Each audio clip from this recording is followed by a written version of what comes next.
नमस्कार दोस्तों, आपका स्वागत है हमारे YouTube channel equity inside news में। दोस्तों, आज हम बात करेंगे बीते हफ्ते और आज की सुबह तक की उन सबसे बड़ी खबरों की जिनका असर भारतीय शेयर बाजार, आपकी जेब और आने वाले महीनों की रणनीति पर पड़ेगा। तो वीडियो के आखिरी में हम बात करेंगे आने वाले एक महीने में निफ्टी की चाल क्या हो सकती है, कौन से सेक्टर में निवेश का सुनहरा मौका है और कौन सा स्टॉक अभी से रडार पर रखना चाहिए। तो चलिए शुरू करते हैं दोस्तों। आज शुरू करते हैं ताज़ा खबरों से। तो दोस्तों, पहली खबर है India says trade talks with US contributive eyes early deal. क्या है दोस्तों कि भारत के वाणिज्य मंत्री पीयूष गोयल और अमेरिकी प्रतिनिधि ने 22 से 24 सितंबर के बीच वाशिंगटन में वार्ता की है। इस वार्ता में मुख्य फोकस रहा है यूएस द्वारा भारत पर लगाए गए 25% अतिरिक्त टैरिफ पर बातचीत, साथ ही वो H-1B वीज़ा नीति और फार्मा सेक्टर के मुद्दे पर। भारत की योजना है कि इस सौदे का पहला भाग मौसम तक पक्का किया जाए।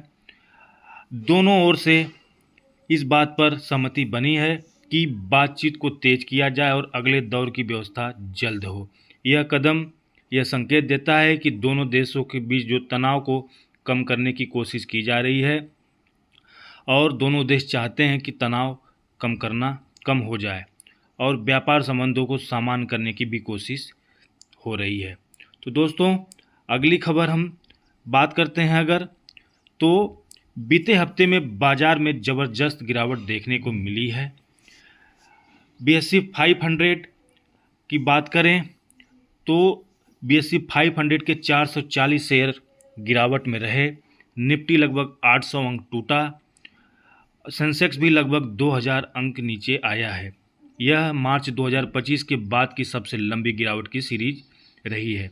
गिरावट के कारण की बात अगर हम करें तो डोनाल्ड ट्रंप की नई ट्रेड नीति से IT और फार्मा पर दबाव रहा है।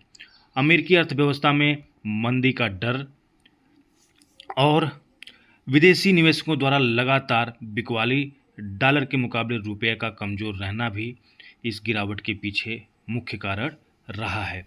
सितंबर में विदेशी निवेशकों ने 7,945 करोड़ रुपए भारतीय इक्विटी से निकाले हैं। 2025 में अब तक कुल 1,38,000 करोड़ बाजार से बाहर जा चुके हैं। अगस्त में भी 15,000 करोड़ की बिकवाली हुई थी। क्या बिकवाली क्यों हो रही है? तो इसके पीछे का मुख्य कारण बताया जा रहा है अमेरिका में ऊंची ब्याज दरें और डॉलर के मुकाबले डॉलर की मजबूती, भारत में ऊंचा वैल्यूएशन, ट्रंप की नीति से व्यापारिक अनिश्चितता। इसका असर क्या हो रहा है जिससे रुपया कमज़ोर हुआ। बैंकिंग और IT सेक्टर पर भारी दबाव देखने को मिला और अक्टूबर में यह रुझान जारी रहा तो बाजार में और गिरावट हो सकती है।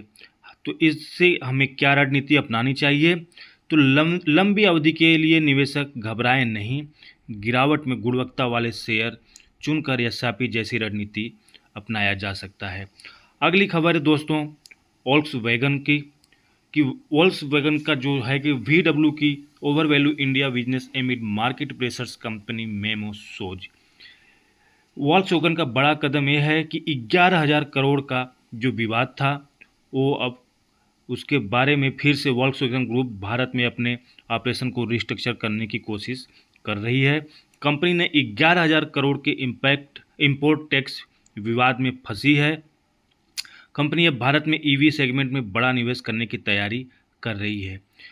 उसकी योजना है कि लोकल मैन्युफैक्चरिंग बढ़ाना, भारत सरकार के साथ टैक्स सुलह की बातचीत, EV प्रोजेक्ट्स में साझेदारी के लिए भारतीय पार्टनर से चर्चा। इसका असर क्या होगा?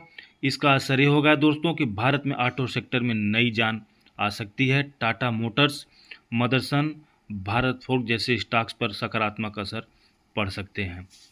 अगर वोक्सवैगन स्टॉक की बात करें तो यूरोपीय बाजार में 92.60 डॉलर पर कारोबार कर रहा है। 90 यूरो मजबूत सपोर्ट के साथ 100 से 105 यूरो पर रेसिस्टेंस बना हुआ है। अगर टैक्स मामला सुलझता है तो इसमें 15 से 20% की उछाल इंटरनेशनल मार्केट में आ सकती है। अब बात करते हैं निफ्टी बैंक निफ्टी की टेक्निकल एनालिसिस की। तो दोस्तों डेली चार्ट पर डब्ल्यू पैटर्न बना था, लेकिन वो टूट गया। अब 24,400 पर एक सपोर्ट बन रहा है, जो कि डेली चार्ट पर टूटने के कारण नीचे 24,400 मजबूत सपोर्ट है और 24,800 से 25,000 पर रेसिस्टेंस बना हुआ है।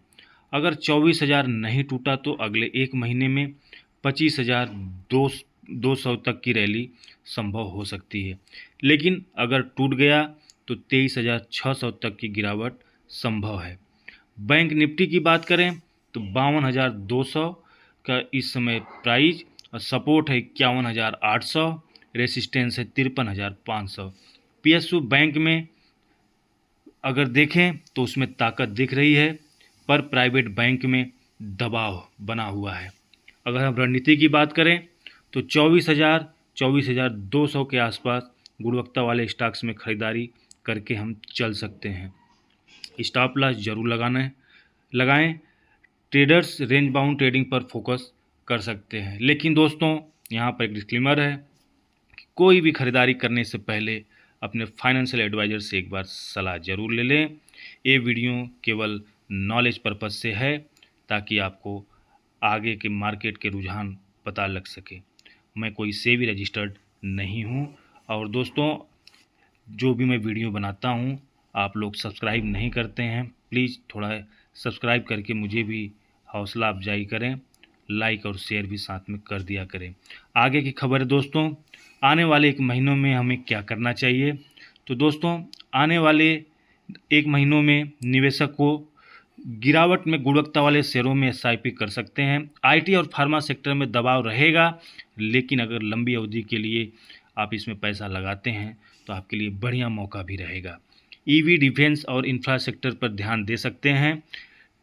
अगर वॉलेटिलिटी की बात करें तो रेंज बाउंड ट्रेडिंग इस समय चलेगी। निफ्टी 24,000 से 24,800 की रेंज में रहेगा। बैंकिंग और मिड कैप में तेजी के अवसर देख सकते हैं।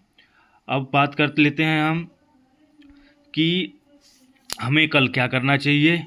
तो दोस्तों अगर कल मार्केट खुलता है तो मार्केट जो शुरू में रेंज बाउंड ही रहेगा। कोई खबर अगर अच्छी मिलती है तभी उस पर कोई एक्शन मिलेगा। तो दोस्तों ये रही आज की मुख्य बड़ी खबरें।